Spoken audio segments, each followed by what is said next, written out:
Right, welcome back, and it's a big privilege for us to have UXi Sport COO Thea Miller with us today.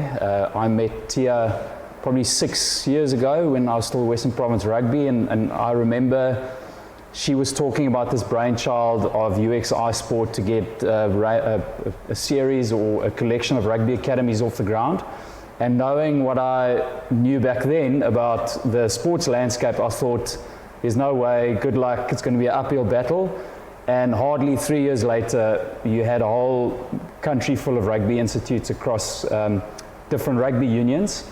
And I have to say, I've been very impressed, Thea, with what you've achieved. Thank you, Andri. Resilience. Resilience. So maybe just to kick off, tell us, what is UXi? Where does it fit into the academic and educational landscape? And why UXi Sport? Why sports and rugby academies? I'm so happy you asked that question, Andri, because UXi is actually a very huge private educational company, and very few of our viewers might know that there's over 60 different brands within the UXi private education group. So in heart and soul, we are educationalists wanting to improve the employment landscape of South Africa. We want to improve the lives of so many young people, and that is what has led to us journeying into sport, because through our research we conducted back in the day when you met me, we realized that there was such a massive talent pool in South Africa that's just going by the wayside. Because a lot of our parents out there, and our listeners will resonate to this, that there's only a handful of our talented youth that actually do get opportunities after school, or they end up receiving a contract or getting a bursary at a university, because there's just nothing, and just talking about rugby, because as you know, that was our first sport code that we investigated. Staro's figures show that 97% of the youngsters fall away after school rugby. So my question was, where do they go? And we are very blessed in South Africa that we've got this massive talent pool. But to me, it's so sad how very few of those youngsters end up in careers in sport, or alternatively following their dream in rugby, whether it's at an amateur level or whether it's on a professional level. And we said to ourselves, but what if we had to create a sport development platform where we can take that talent, no matter at what level that talent is, and through the right principles, high performance principles, start guiding these youngsters to a better level of play. Because we also know that so many schools today don't have facilities, they don't have gyms, they don't have fields, they don't have coaches. So if somebody wasn't going to do something about it, we would not be telling the stories we can today. So sport was created with saying to all the youth in South Africa who don't end up going to public universities or don't end up going to university because they just have other abilities, we have to create some place where we can catch them, develop them, but most importantly also ensure that they have education to provide job opportunities in the future, or God forbid something happens in an injury and it's a life-changing event and he can't continue with sport, he has something to fall back onto. And that's why it works so beautifully, because yes, UXi Sport does sport development, but we also do a host of sport education programs. We're coaching coaches, we're educating video game analysts, we're educating fitness instructors, exercise science specialists, and we're also going into travel and tourism in sport. We're going into event management and sport broadcasting. A lot of our players have asked about broadcasting, becoming commentators one day, so that's also something that we are now developing and accrediting. And of course, the other subsidiaries, like the Institute of Marketing Management that a host of our students study through, which got the BComs and the business and marketing orientated courses. Some of us, our students do education in IT, some have been doing trades in the past and agriculture. All those qualifications reside within the group under different brand names within this UXi private education group. So that's why we are able then to balance both the sport component and the education component. And that is in a nutshell what UXi Sport, where UXi Sport fits into the UXi education group. That's incredible. So you've essentially used rugby and sport to develop a viable professional pathway after school. And I think that's one of the issues of young players stopping rugby is so serious at school nowadays that Correct. if it doesn't seem like there's a feasible and viable pathway after school for them to continue playing at that level, then they just stop. They just give up. And you know what, Andri, it's known that boys are, they're late bloomers. Yeah. Many of our players only start developing at the age of 22, 23. I mean, you in high performance, you would know that a lot of these boys only peak at 26. So there's no reason to give up because the school system defined you as an A or B or a 13 player. We've seen that in our system. It always excites me to talk about that, how 13 players emerge in Currie Cup rugby. Yeah. So you cannot let people's words or actions when you're at school, or even your circumstances, box you in, because that's exactly why we created what we've created with UXi Rugby Institute. Yes. And now, as you know, going into netball. Yes. And hockey and cricket, because the same problem exists in other sport codes.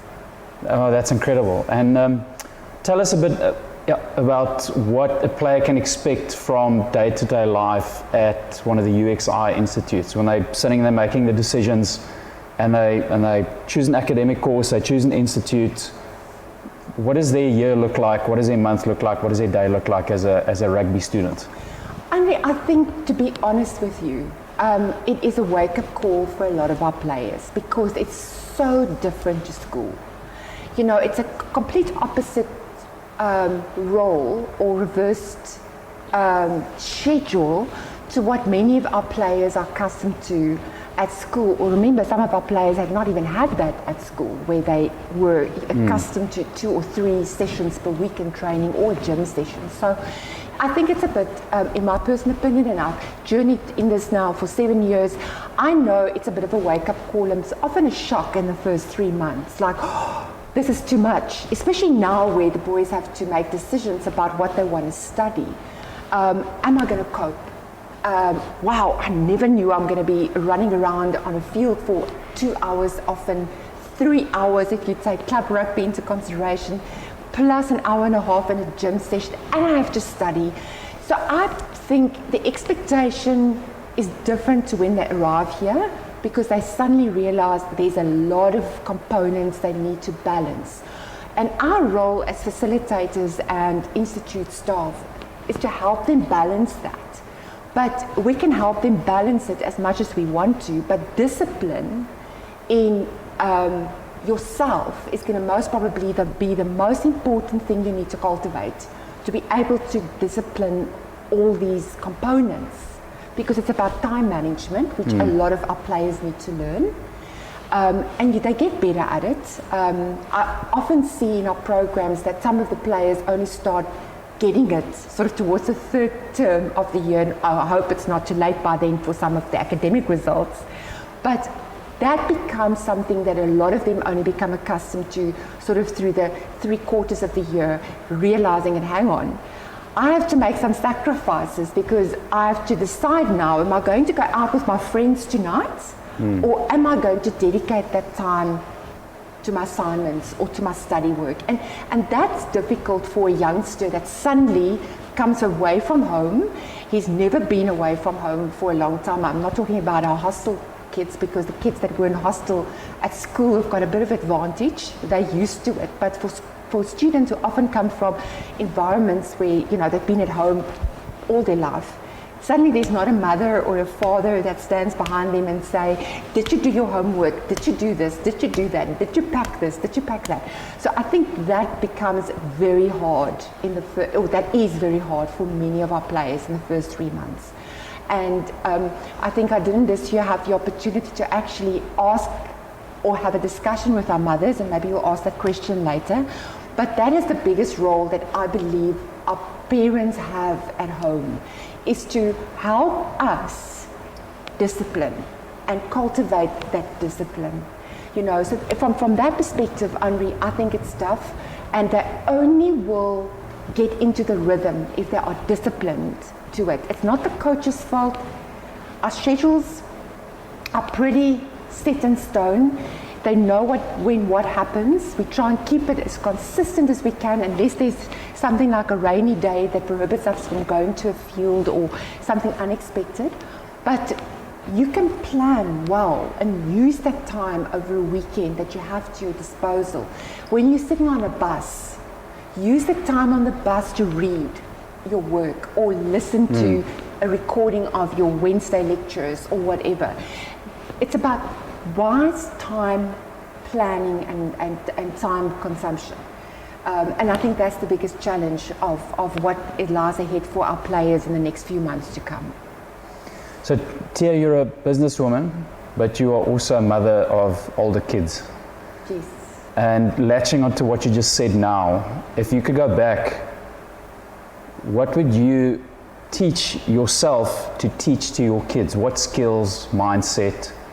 How would you teach them about discipline? What would you tell them about time management? And I want you to tell in a way that would help the players of the boys that are now coming into our institute. I mean, it's a very difficult question, because you must remember the times we're living in have changed.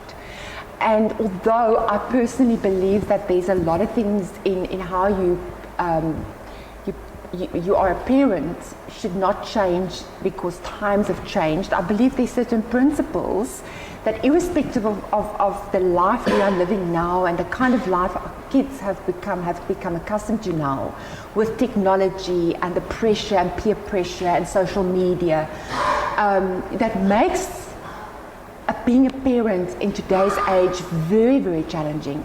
I still believe there are certain principles that will stand the test of time, no matter in what age or era you grew up in. So I could only be the parent that I was accustomed to when I was a child. So you often become the parent that you grew up as, or the young adult you grew up as. And you know, to me, discipline is the only thing that helps you through life. Discipline and resilience, and understanding that nothing comes just without working for it. So I always taught my child that. I actually only have one child, Andri, but anyway, so I taught my son that, and I was a bit of a tough love mother when that's concerned, because I was also a single mum, so I had to take on the role of a disciplinarian and a father-mother kind of a role. So I've always been strict with following a discipline, being disciplined to your discipline and your scheduling and your time planning, and not always finding fault with other people when things go wrong. Taking accountability when things go wrong. What was my role in this? Don't always blame others, you know. And also that things are not always perfect. Life is not perfect. Yep. You're going to always have, at school there was friends you didn't like, there were teachers you didn't like, you might not even like the headmaster or your coach. But that is life. There's going to be a lot of people you're going to meet in your work life that you're not going to like. But unfortunately, you have to just work with them. You're not going to like every team member that is in your team. But we've got to learn, and that's part of growing up, to work with other people, even though we don't like them. Yeah. But we are always respectful, and we try and understand and listen to what somebody else is instructing us. We might not like how they instruct us, but our role is to remain consistent in what we are doing. Not because I don't like the coach. Your motivation shouldn't be in life because, oh, I'm working hard because I like my boss. Or I'm working hard because I like my coach. Or I'm working hard because I've got a fantastic gym instructor. No, your motivation in life should be you are working hard because you want to achieve something in life. And that vision of where you want to be as a person, forget where you want to be when you're old. Because these days, you know, we don't work for companies anymore for 50, 60 years and retire with a golden watch. The time is over. Yep. People almost have to re-engineer themselves every second, third, fourth year because of how our technology is changing our world. So I say, your first goal must be, what kind of human being do I want to be in my life? And every day you work at becoming that human being. Whether it is to be a person that achieves goals, it doesn't matter how big or small, you achieve your goals. Whether it's a person who wants to provide for your family one day, it doesn't matter how big or small that is. As long as you accomplish that, you set yourself out to do that. I want to be a person who's got something behind my name. You might I'm not even doing what you studied now, but you accomplished something. And I always say this, my motto in life has always been, finish what you start. And I think that is what parents should teach their kids to do above everything. Finish what you start, because that is the discipline. And to just take something there, leave it there, do something here, it doesn't work out, jump there.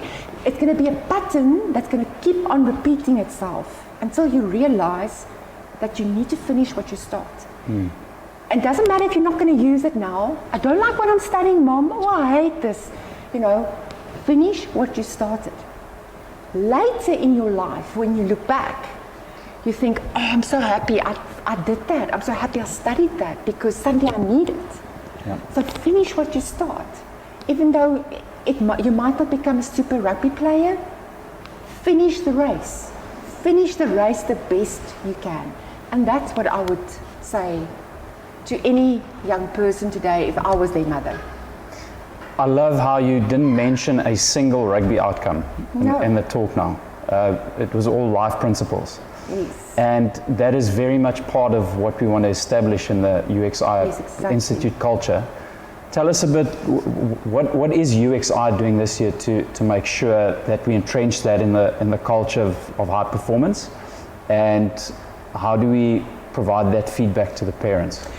I think the most important thing that parents need to know is that every person that works for us, whether on the front line or behind the scenes, have been chosen and selected for a special quality they possess. And that quality is to be a facilitator and to mentor, over and above coaching the task on hand. And when it comes to, we're saying we're a high performance program, at the end of the day, it's not the things we teach, or it is not the beautiful rugby pitches that we might have at some sites and stadiums we are in, or the beautiful gyms we have. It's about that group of people that work with a player on a day-to-day basis. It's about that team of people's commitment to bring out the best in every human being. And that is why I say, Andri, our staff is handpicked because they have the ability to do that. You know, so what do we do as UXi? First and foremost, make sure we have the right people in our teams to drive the culture and to drive the mindset and to be the catalysts of the change process we would like to see, not just in our students, but also in our staff, because high performance people are willing to learn every day because we're not perfect. So even us, we make sure that we upskill ourselves, we learn every day from each other, but also from people that maybe have got more experience than us, so that we can become better at what we do and assist this crossover process that are happening, whether it's in a field, in a classroom, or in the gym, if that makes sense. Yeah.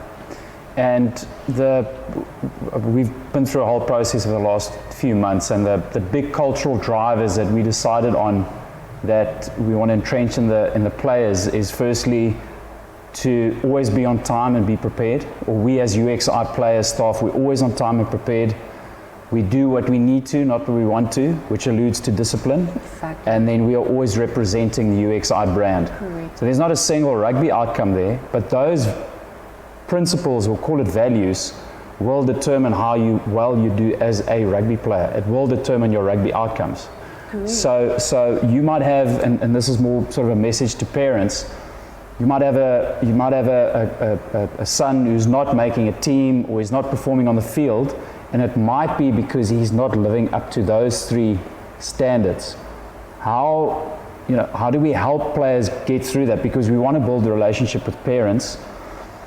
How can parents respect the fact that that is what we want to drive at UXi, and it's not just about catching and passing? Correct. Andri, I think perceptions is, it's a real thing, but it's also such a dangerous thing. Because if you've got a child, let's say for example in Stellenbosch, you live in Eastern Cape, you are kilometers away from here, you're not here, you can't see, so you make your decisions or your assumptions based on what your player tells you on the phone or on a WhatsApp. Being a parent, one becomes concerned and worried, and we all want to protect what we love. So obviously we want to fight with someone because why is my son or my daughter so disappointed now? Who's at fault here? And that's a natural instinct. Even I would do that. But I really want to encourage parents to open lines of communication. The coach that we have in our institutes, or the coaches we have in our institute, are not the coaches at school who we see and we hear from, but we just scared to talk to him. This relationship is a three-tiered approach. It's the parent, first of all, it's the player, it's UXi and the parent. So the tighter that communication and that bond, the bigger the success rate of the outcome being achieved if we work together on the same goal. So my message to parents is, before you assume, before you start thinking, the worst, pick up the phone or send the coach, and you all have their numbers on our player groups. Send them a kind message and say, Sir Anton, Henny, whoever, if you have 5 minutes, could you please take some time to give me a call? And just listen to it from our perspective. And we're not going to tell you something based on opinion. Yeah.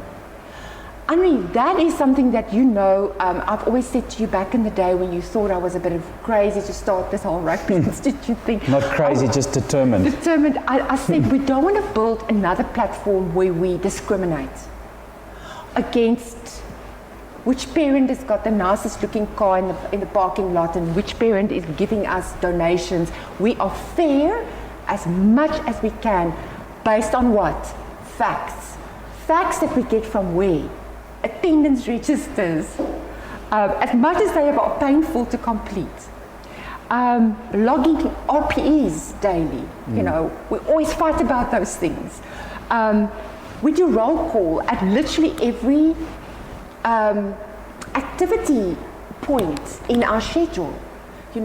We can see if students have logged on the online platforms.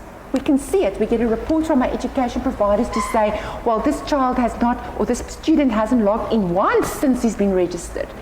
And that's also, by the way, before I forget, I must mention that to you, why we, apart from the coaches, have education coordinators whose full-time job is just that. Check who's not in class, check who's not logging on, So when we speak to a parent, we have the facts in front of us. Because there's a back-end monitor, and I'm sure you've done podcasts already about our back-end monitoring system, but every conversation we have with a student is recorded on that platform. So even me, if I open that platform, I can see when a student was being spoken to. I can go into his attendance registers.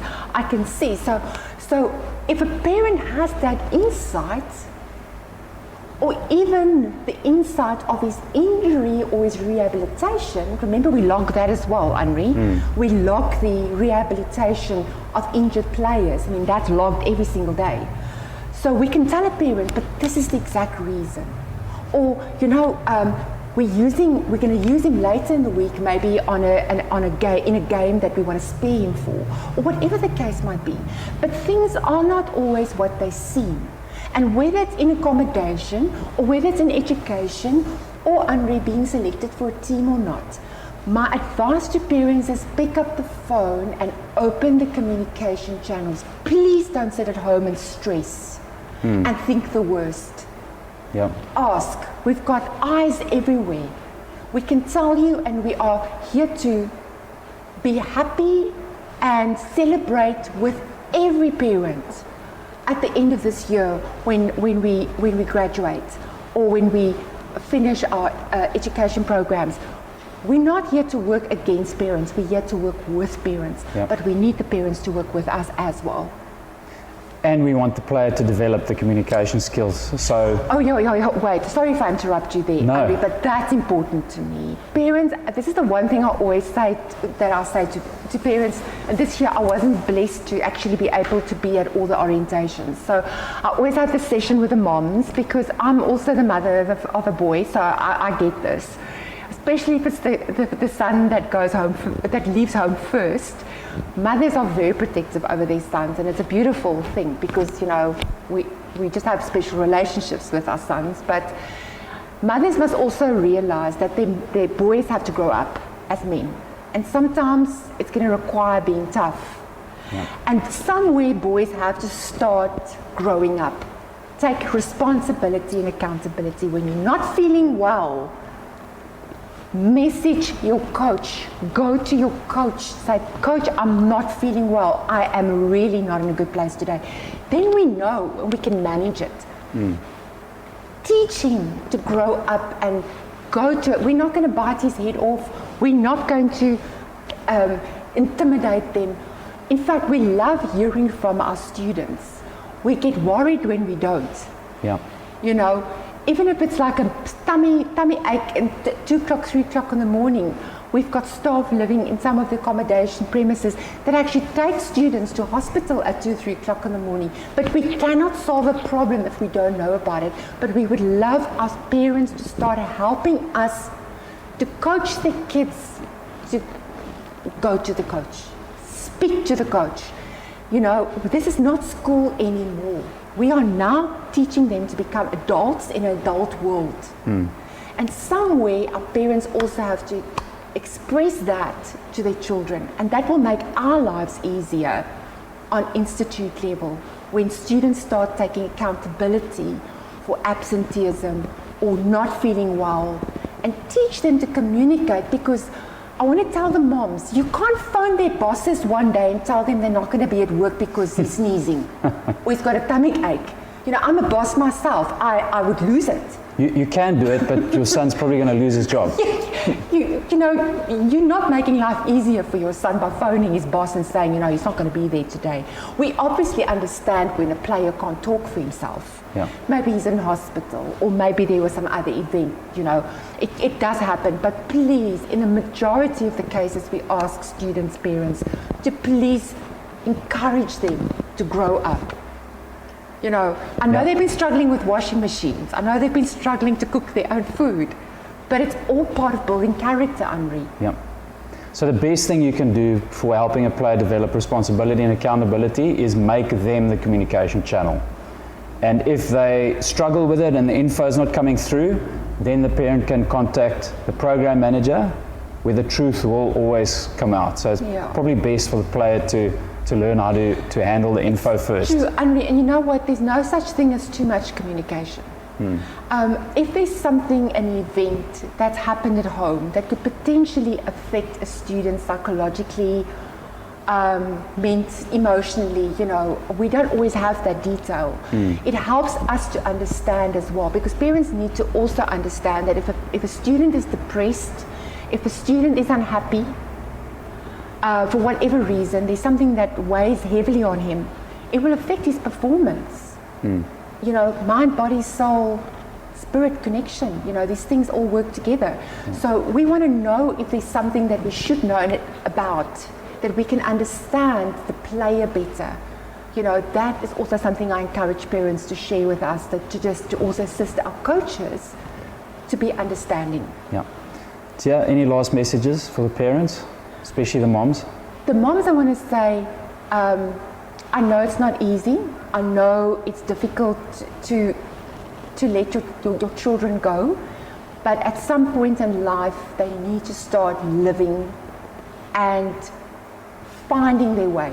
And the only way they can do that is when you allow them to sometimes make the mistakes they're going to make, because they're going to make plenty of them, and to allow them to take accountability and be responsible for their actions, and hang in there, you know, trust the process. Trust the process. You're not always going to agree with everything in the process, but this is 7 years later. Andri, we looked at the stats this week, 30 Varsity Shield players this year from last year and the year before. 30 Varsity Shield players. You know, we are at 160 Currie Cup players. We've produced international players. We've introduced coaches into the system. I mean, we can tell a host of success stories. It wouldn't have been like that if the process didn't work. Yeah. So all I want to say to moms, be patient, use the communication channels that are there. Don't always think the worst, because children has a way of making things 10 times worse than what it really is. Get some context before you act. Yeah. You know, and give us an opportunity to show you that the process works. And then, of course, you know, people all know that my number is on the website, so anybody can phone me if there's any problems or concerns, or a mother that just wants to hear a woman's voice. You're very brave. I know, but it's not my first journey. It's the 7th, so I can tell parents quite a lot. Yeah. Well, folks, there you have it. Thanks very much for tuning in. We hope that provided some insights and good lessons as to what to expect for your son. If you have any questions, please don't hesitate to contact us.